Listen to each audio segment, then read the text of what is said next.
মোটামুটি বিদেশে পাচার করে দিয়ে এই টাকার ফেরত আসবে না, অন্তত প্রায় 1 লক্ষ কোটি টাকার ফেরত আসার কোন সম্ভাবনা নেই। আর এইসব প্রকল্প দেখেন না, মেগা প্রকল্প, মেগা লুটপাটের জায়গা, এবং এইসব লুটপাটের টাকা বিদেশে পাচার করে।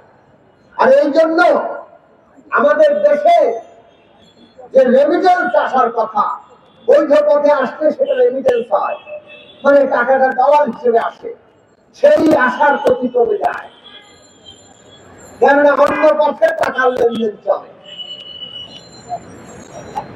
তাহলে এইরকম একটি লুটপাটের একটা ক্ষেত্র তারা তৈরি করতে চলেছে, এবং সবাই মোটামুটি ক্ষমতার খুঁটিতে যারা আছে ভাগ বাটোয়ারা পাচ্ছে। আমার আপনার টাকা লুটে নিয়ে ওনারা নিজেরা ভাগ করে বিদেশে পাচার করছে। কাজেই ক্ষমতা ওনারা টিকে রাখতে চাইবে না, চাইবেই তো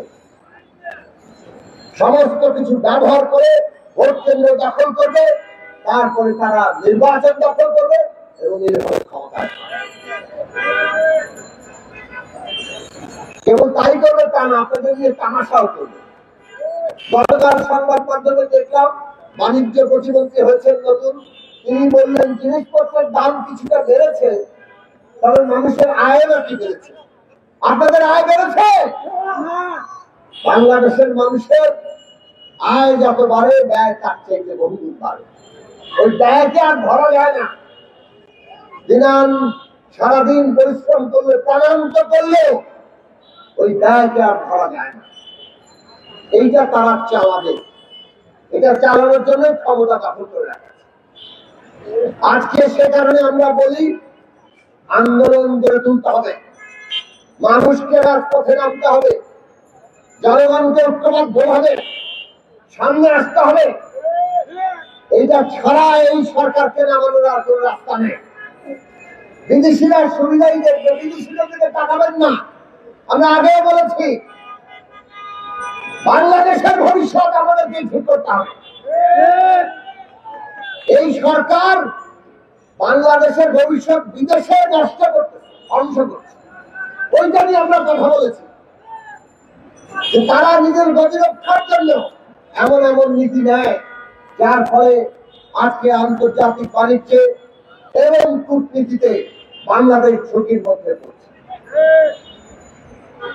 কিন্তু আমরা পরিষ্কার করে বলি, বাংলাদেশের শাসন ক্ষমতায় আজকে এই যে তীব্রতারক চচ্চর ছোট্ট সরকার, তারা ক্ষমতা দখল করে আছে, তারা বাংলাদেশ থেকে যাবে কি যাবে না এইটা ঠিক করতে হবে আমাকে, আপনাকে, বাংলাদেশের মানুষকে, এবং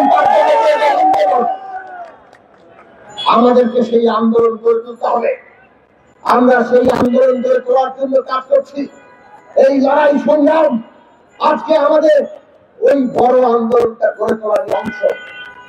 বন্ধুরা আমার, জনগণের আন্দোলনের মধ্যে এই সরকারকে বিদায় দিয়ে আমাদেরকে বাংলাদেশে মানুষের ভোটের অধিকার এবং গণতান্ত্রিক অধিকার রক্ষা করতে হবে। আর না হলে আমরা এই যে দ্রব্যমূল্যের ঊর্ধ্বগতি, এই বিদ্যুৎ নিয়ে লুটপাট, এই যে আজকে ব্যাংক লোপাট, অর্থ পাচার, কোনোটাই ঠেকাতে পারবো না। বিদ্যুৎ খাতের লুটপাট নিয়ে কথা বলবো না, বর্তমানে এই সরকারের আমল 2009 সাল থেকে বলে আসা হচ্ছে। এই সরকার প্রথমে যে নীতিটা নিল ওটা হচ্ছে বিদ্যুতের সম্পর্কে পুঁজি করে কতিপয়ের পকেট করা, তার জন্য রেন্টাল কুইন্টাল আর আমদানি নির্ভর বিদ্যুতের নীতি, আর যত রকম চুরি আছে চুরি বাড়িয়ে দাও। আমরা উল্টো 3টা কথা বলেছিলাম যে ব্যবস্থাপনা দক্ষতা বাড়াও, দুর্নীতি কমাও। এই যে আমদানি নির্ভর জ্বালানির উপর ভিত্তি করে বিদ্যুৎ করতে যাচ্ছ, ওটা বন্ধ করো, দেশের গ্যাস উৎপাদন করো, আমাদের নবায়নযোগ্য জ্বালানির দিকে যাও। আর নিজেদের যে কারখানাগুলো আছে সেগুলো তখন স্বল্প মেয়াদী বিনিয়োগ করে নবায়ন করে সেগুলিকে চালানো যেত। কিন্তু এরা এই পথে যাবে না।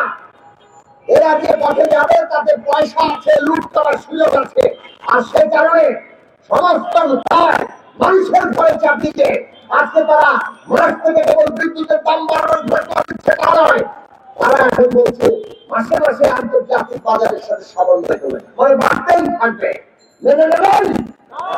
যদি মানেন, মানতে থাকেন, আর যদি না মানেন, রাজপথে নামেন। এই লুটপাটের জবাবদিহি চান, এদেরকে জনতার আদালতে, মানুষের আদালতে বিচারের মুখোমুখি করেন, তবেই আমরা আমাদের অধিকার পাবো। আজকে এখান থেকে আমরা মিছিল করে সচিবালয়ের সামনে যাব। আমরা প্রত্যেককে আহ্বান জানাই, আসুন আমরা এই মিছিলে অংশ নেই এবং আমাদের প্রতিবাদ অব্যাহত রাখি। আপনাদের সবাইকে সালাম, শুভেচ্ছা।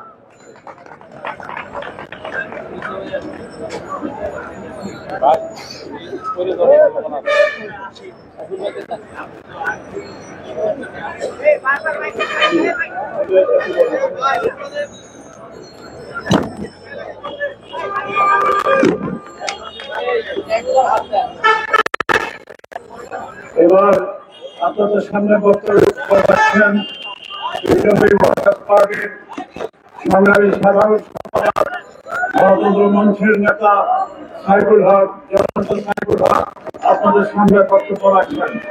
এটা ছিল ভিতরে ভাই আছে।